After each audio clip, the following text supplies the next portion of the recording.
कोल्हापुरातील ऐतिहासिक रंकाळा म्हणून आपण पाहिलं जातं आणि ह्याच रंकाळ्याला आता प्रदूषण मुक्त करण्यासाठी 12 कोटीचं टेंडर पास करण्याचा घाट महापालिकेने घातलेला आहे आणि त्यालाच विरोध करण्यासाठी माजी जिल्हा प्रमुख रविकिरण निंगोले यांच्याशी आपण बातचीत करणार आहे। काय नेमका हा महापालिकेने घाट घातलेला आहे? एका कन्सल्टंट कंपनीला हाताशी धरून महानगरपालिकेने त्यांच्याकडून एक रिपोर्ट तयार करून घेतला।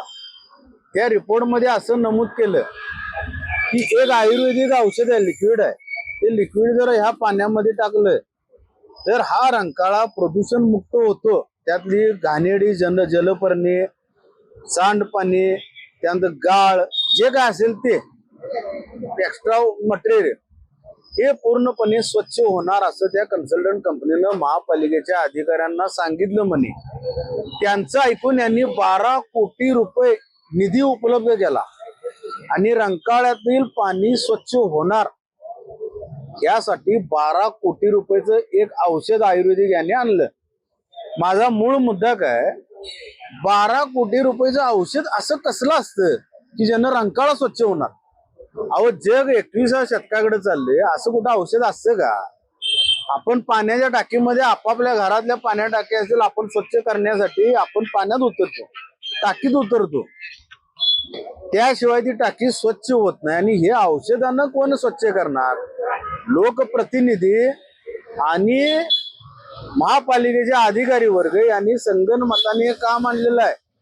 12 कोटीचा डफला, अहो 12 कोटीचं औषध रंकाळ्यात, 12 कोटी रुपयाचं औषध रंकाळ्यामध्ये टाकायचं, मग रंकाळा स्वच्छ होणार। बर चला, झाला 6 महिन्यांनी, 1 वर्षांनी, 2 वर्षांनी काय करायचं पुन्हा? म्हणजे याचाच अर्थ असा होतो, जोपर्यंत रंकाळ्यामध्ये येणारं सांडपाणी, जोपर्यंत रंकाळ्यामध्ये येणारं ड्रेनेज वॉटर STP प्लांटद्वारे स्वच्छ होत नाही, तोपर्यंत रंकाळा हा प्रदूषितच राहणार।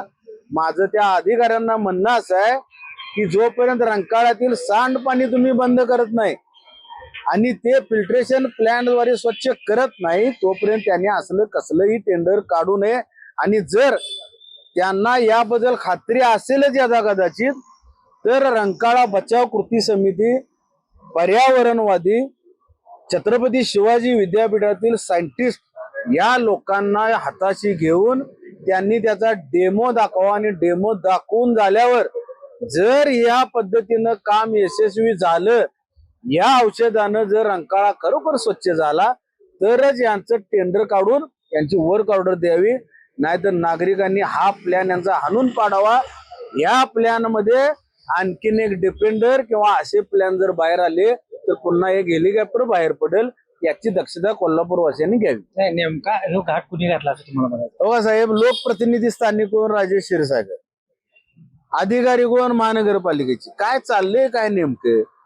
2 आयुक्त येऊन गेले, हा प्रस्ताव दोन्ही आयुक्तांनी केला नाही। ह्या आयुक्तांनी आता हे पुन्हा आणलं, का आणलं? आमच्या विकास कामाला कसलाही विरोध नव्हता, कसलाही विरोध राहणार नाही। रंकाळा स्वच्छ आणि प्रदूषण मुक्त होत असेल अवश्य करा, पण प्रदूषण मुक्तीच्या विकास कामाच्या आड जर तुम्ही स्वतःची घरं भरत असाल तर याद राखा, हे कोल्हापूर शहर तुमचं पैसे, पाण्यातले पैसे पाण्यातच जाणार। तुमच्या आयुष्यात तुमच्या घरादाराची देखील प्रगती होणार नाही। याचं हे अतिशय जिवंत उदाहरण राहील। भविष्य फार वाईट आहे लोकांचं। ज्यावेळी सत्ता असते त्यावेळी मगरुरी असते, पण सत्ता जाईल त्याची ही जनता यांना वेठीस धरणार, हे ठामपणे आज मी सांगतो। नक्कीच रंकाळा स्वच्छ करण्यासाठी हे वापरत असेल, पण त्याचा डेमो देणं आवश्यक आहे। फक्त पैसे घ्यायच्यात करण्यासाठी जर हा प्रोजेक्ट आणत असेल तर आमचा थेट विरोध असणार आहे। सुनील काटकर, लोकशाही मराठी, कोल्हापूर। लोकशाही मराठी, ऐका, पहा, जागरूक रहा।